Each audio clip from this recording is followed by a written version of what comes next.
श्री शिवाय नमस्तुभ्यम। आप सबको स्वागत है मेरी यूट्यूब चैनल अहल्या की दुनिया में।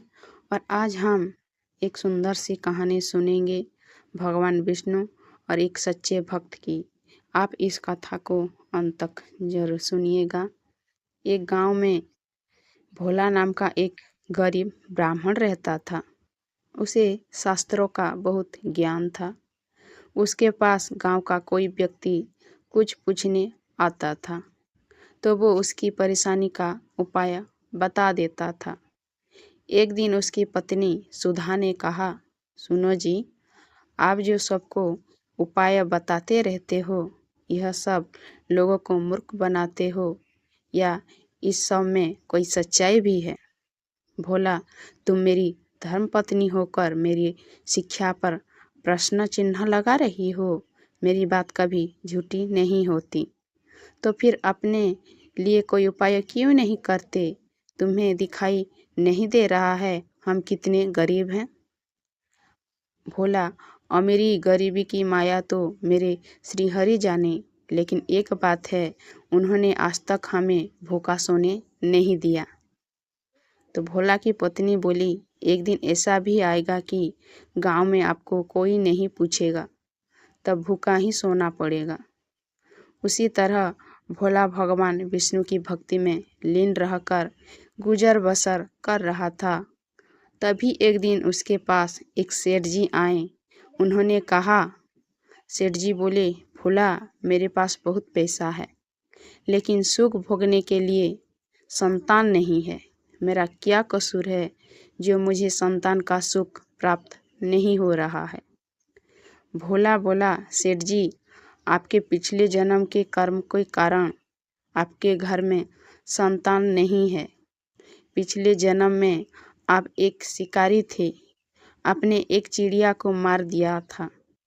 वो अपने बच्चे के लिए दाना लेने गई थी, जिससे उसके बच्चे भूख से तड़प कर मर गए। उसी कारण इस जन्म में आपको संतान का सुख नहीं मिल पाया है। सेठ जी बोले, पंडित जी कोई तो उपाय होगा। भोला बोला, सेठ जी, जब आपके पाप कर्म समाप्त हो जाएंगे तो आपको यह सुख मिल सकता है। इसके लिए इंतजार करना होगा। सेठ जी बोले, मैं आपका घर धन से भर दूंगा, किंतु मेरे घर में संतान होने का उपाय बता दीजिए।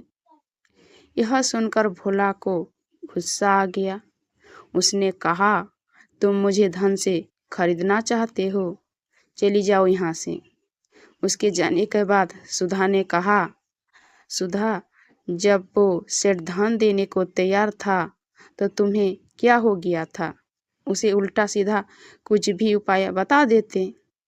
भोला बोला, श्रीहरि विष्णु का भक्त हूँ, झूठ बोलकर पाप की कमाई नहीं कर सकता।